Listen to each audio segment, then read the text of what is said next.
నిద్ర ఎంతసేపు పోవాలి అనేది చెప్పుకున్నాం.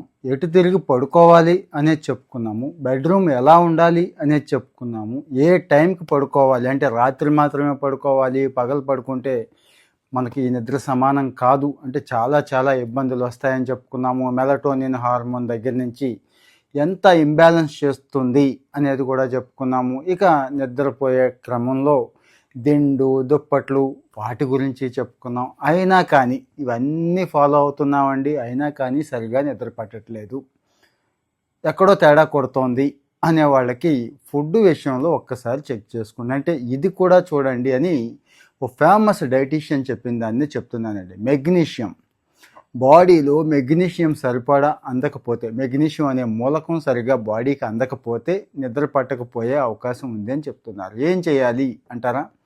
గుమ్మడి గింజలు బాదానికి మంచి మెగ్నీషియాన్ని ప్రొడ్యూస్ చేసే శక్తి ఉందండి. అబ్బా, బాదం చాలా రేటు, గుమ్మడి గింజలు కూడా కాస్త రేటు అంటారేమో. ఆకుకూరలు రూ. 10 రూ. 5 పెడితే ఆకుకూర కట్ట వస్తుంది కదా. ఇంకా అది పప్పులో వేసుకుంటారా, ఫ్రై చేసుకుంటారా, జ్యూస్ చేసుకుంటారా, చాయిస్ మీదే. అదైనా తీసుకోండి. ఎందుకంటారా? కండరాలు, నాడీ వ్యవస్థ కాస్త రిలాక్స్ అవ్వాలి.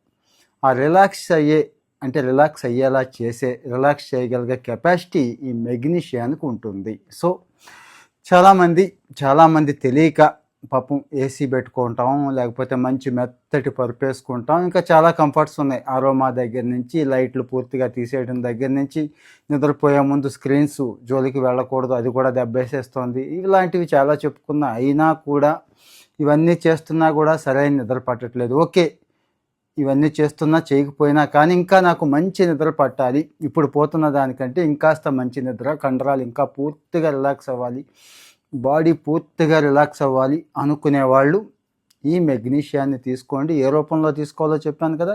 రూ. 4 ఉంటే ఓకే బాదం, లేవు అనుకుంటే ఓకే గుమ్మడి గింజలు, అది కూడా లేవనుకుంటే 5-10 రూపాయలతో ఆకుకూర. ఎప్పుడు? ఈవినింగ్ అండి.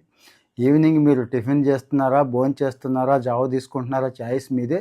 దాంట్లో మాత్రం ఇది చేసుకొని చూడండి, ట్రై చేసి చూడండి. ఖచ్చితంగా మంచి నిద్ర పడుతోంది అని చెప్పి మంచి సర్వేలు ఏమొచ్చినా కానీ నేను మీకు షేర్ చేస్తున్నాను కదా, అలాంటిదే ఇది కూడా. ఫేమస్ సర్వేలు అండి, ఫేమస్ విషయాలు మాత్రమే నేను చేస్తూ ఉంటున్నాను. బాగా స్టడీ చేసిన తర్వాతే చెప్తున్నాను కాబట్టి. ట్రై చేసిన వాళ్ళు కూడా మనలో కొంతమంది ఉన్నారు. ట్రై చేసిన వాళ్ళు మీ ఒపీనియన్ని కామెంట్లో పెట్టండి. ఎవరికి షేర్ చేయాలో తెలుసు కదా. నిద్ర లేక ఎవరైతే బాధపడుతున్నారో వాళ్ళకి షేర్ చేయండి. పాపం చాలా ఇబ్బందులు పడుతున్నారు, ఫోకస్ పోతోంది, ప్రొడక్టివిటీ పోతుంది, కాపురాలు పోతున్నాయి, జీవితాలు కూడా పోతున్నాయండి. షేర్ చేయండి ప్లీజ్.